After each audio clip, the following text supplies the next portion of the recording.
Hey everyone, and welcome back to the channel. Have you ever read something that genuinely made you uncomfortable, made you question your own hidden impulses, and then left you utterly changed? Because that's exactly what I want to talk about today. We're diving deep into Shuzo Oshimi's The Flowers of Evil, a manga that's been called a masterpiece, but definitely isn't for the faint of heart. If you're into reviews that don't shy away from the dark side of storytelling, make sure to hit that subscribe button and ring the notification bell so you don't miss out on future discussions. So let's talk about The Flowers of Evil. This isn't your typical shonen manga, not by a long shot. It's a psychological drama of a coming-of-age story and honestly, a suspenseful journey into the darker corners of the human psyche. The story revolves around Takao Kasuga, a middle school student who finds solace and a sense of intellectual superiority in Charles Baudelaire's controversial poetry collection Les Fleurs du Mal. He idealizes his classmate Nanako Saeki, seeing her as this pure angel. But one day, driven by a disturbing impulse, he steals her gym clothes. This seemingly small act of transgression is witnessed by Sawa Nakamura, the class outcast, who then blackmails Kasuga into a twisted contract. Nakamura, who views the world as a sea of shitbugs and despises normalcy, believes Kasuga has a similar nature to her, hidden beneath his polite facade. Her goal? To strip away his layers of skin and awaken his true perverted self. Under her influence, Kasuga is pushed into increasingly destructive acts like vandalizing their classroom. Things get even more complicated when Kasuga actually starts dating Saeki, creating this intense internal conflict between his guilt, his idealized love for her, and a growing morbid fascination with Nakamura.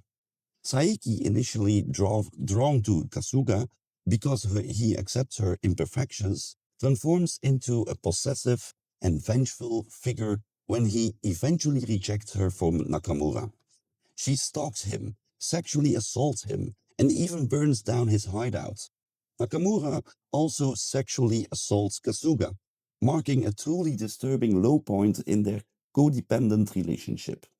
This all culminates in Kasuga and Nakamura planning a public suicide at the town's summer festival, dousing themselves in gasoline. In a surprising turn, Nakamura pushes Kasuga away just before igniting the gasoline, and her father intervenes, saving her. The story then jumps 3 years forward. Kasuga has moved to a new city, trying to escape his past, but he's haunted by the trauma. He eventually finds a glimmer of hope in Aya Tokiwa, a high school classmate who shares his love for reading and deep thoughts. Tokiwa helps him confront his past, leading to a healthier relationship and a journey of self-discovery.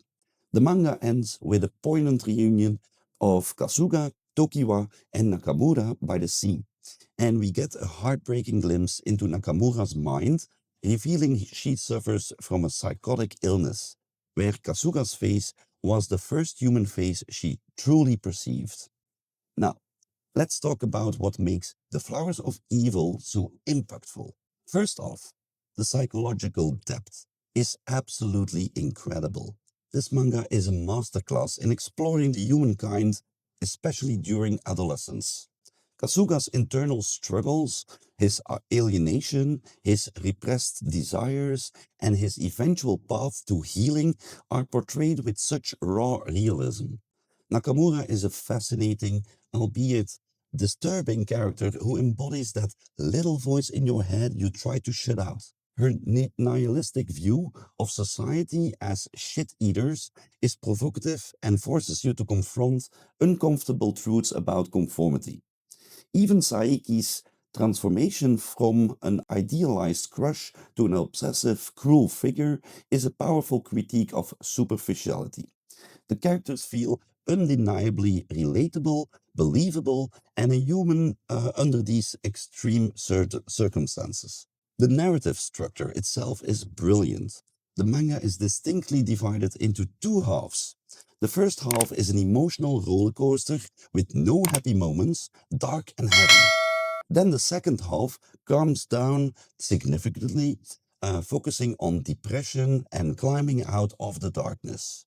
This deliberate shift makes Kasuga's eventual happiness and healing feel incredibly earned and impactful.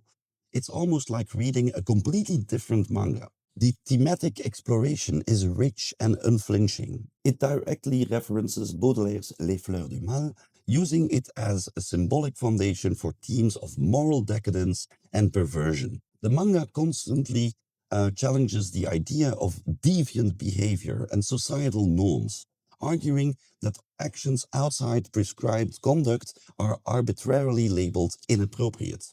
It's a bloody tug of war between base desire and the pressures of society.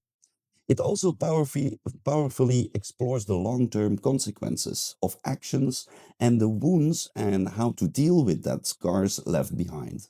Finally, the art style by Shuzo Oshimi is incredibly effective. Even if it's not conventionally pretty, it's described as realistic and deformed, a deliberate choice to accentuate characters' mannerisms and humanity's lack of form. This contributes immensely to the unsettling and compelling nature of the story. Ushimi's focus on facial expressions, particularly the eyes, looks of disappointment, is crucial for conveying the deep emotional states. The art isn't just visual, it's integral to creating that constant sense of dread and psychological tension. It forces you to confront the raw, imperfect, and often unsettling aspects of the characters, aligning perfectly with the manga's core message that the world is ugly and so are you. Now, the negatives, there are some criticisms. One common point is the pacing issues. The first half can feel extremely slow, with entire chapters dedicated to just classroom gossip, involving unnamed characters, which can hinder the narrative progression. Conversely, the last fourth of the story is considered incredibly rushed, leading to an abrupt conclusion before a retrospective chapter from Nakamura's perspective. Then there's the disturbing content. This manga deals with heavy subjects like suicide, violence, and sexual assault. Specific scenes, including sexual assaults by both Saeki and Nakamura, are cited as most disturbing. The first half is even described as entirely too raunchy and too reliant on fan service, making it unsuitable for public reading. Some portrayals of fetishes are noted as cringe-inducing. While the main characters are deeply explored, some supporting characters like classmates and parents are deemed forgettable and underdeveloped, serving primarily as background noise. There are also occasional observations of inconsistencies in the art, where drawings appear rushed or deviate from the usual style. So, who is The Flowers of Evil for? This manga is definitely not for everyone. If you're looking for a light-hearted, escapist read, this isn't it. But if you're someone who appreciates deep psychological dramas and coming-of-age stories that don't shy away from the dark, uncomfortable truths of human nature, then you absolutely need to pick this up. It's for readers who are willing to engage with disturbing and provocative content for the sake of profound thematic exploration. If you're interested in stories that explore alienation, social conformity, mental illness, and the arduous journey of healing from trauma, this manga will resonate very deeply.